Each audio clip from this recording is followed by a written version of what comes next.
this caliper here. So this is a special type of caliper. You can't just squeeze these on. You need a tool set to do it, or a good set of pliers with down pressure, because this has to be pressed down and turned. And we got a little kit here, and this is a disc brake pad and caliper service tool kit, and I'll show you how to do this. All right, so welcome back to White House Farm. What I'm going to show you today is this caliper on this Mazda. It's not your regular caliper. You can't just use compression to go ahead and press this down.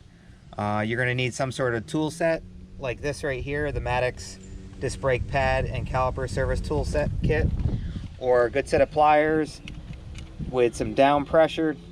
And because this actually spins, this actually is a turn, it turns in. You can't just press this down, it's not going to go anywhere. So you either need a toolkit or a set of pliers, or I mean, I've seen other people use like oil can wrenches and stuff, and then twisting it as they're putting pressure with that. But if you run into this style, I'll show you here with the toolkit how to do it. Alright, so with the toolkit, you have many different options for your different style.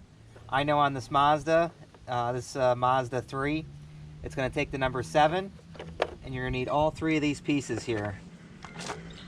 And what you're going to do, you're going to put this over here like this, and that's going to drop down in there like that. So now you're going to want to put your set number 7 piece, because that's one that fits this one. It's going to fit in there just like that. And now those 2 are going to go right on top of that.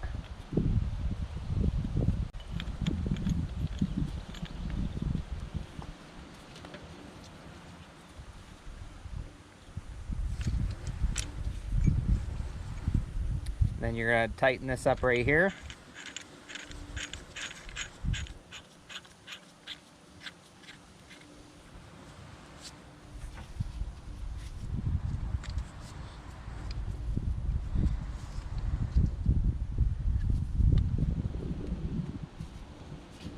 All right.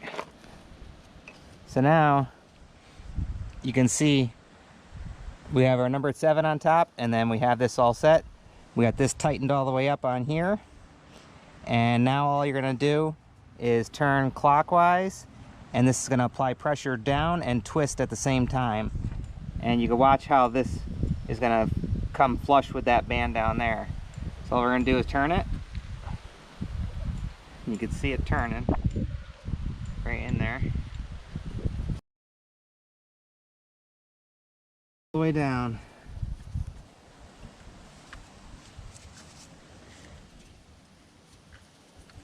Keep turning this,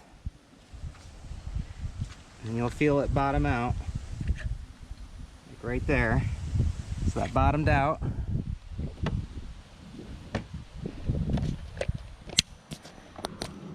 And you can see how the rubber is down now, so that's all flush. So your caliper is now all compressed. So now you can loosen this up.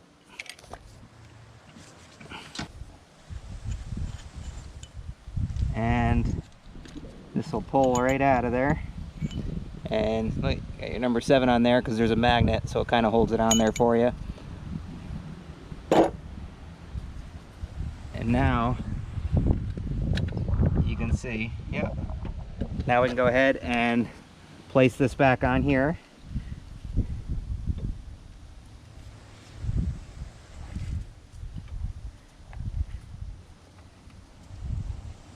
Pressing our slide pins here. There we go. Now we put our 2 pins back on, and we're all set. So that's how you use the rotational caliper brake pad service tool. So you do need these for the rear on here, and and for any type of caliper that has this special type of twist rotation for compressing your calipers. So once again, I'll go ahead and leave a link in the description if you need to get one of these. Like I said, you could also use needle-nose pliers, all types of stuff, but you know, having a tool is having the right tools for the job is definitely worth it. All right, so real simple tool, and you'll need it if you're doing these type of calipers. So all right, so I'll go ahead and leave a link in the description if you're looking to purchase this. And once again, we hope you like, enjoy, subscribe, and as usual, we'll see you on the next one. Bye, guys. You can't say goodbye without saying goodbye to me. All right, Olaf. We'll see you on the next one. All right. Bye, Obo. Bye, guys.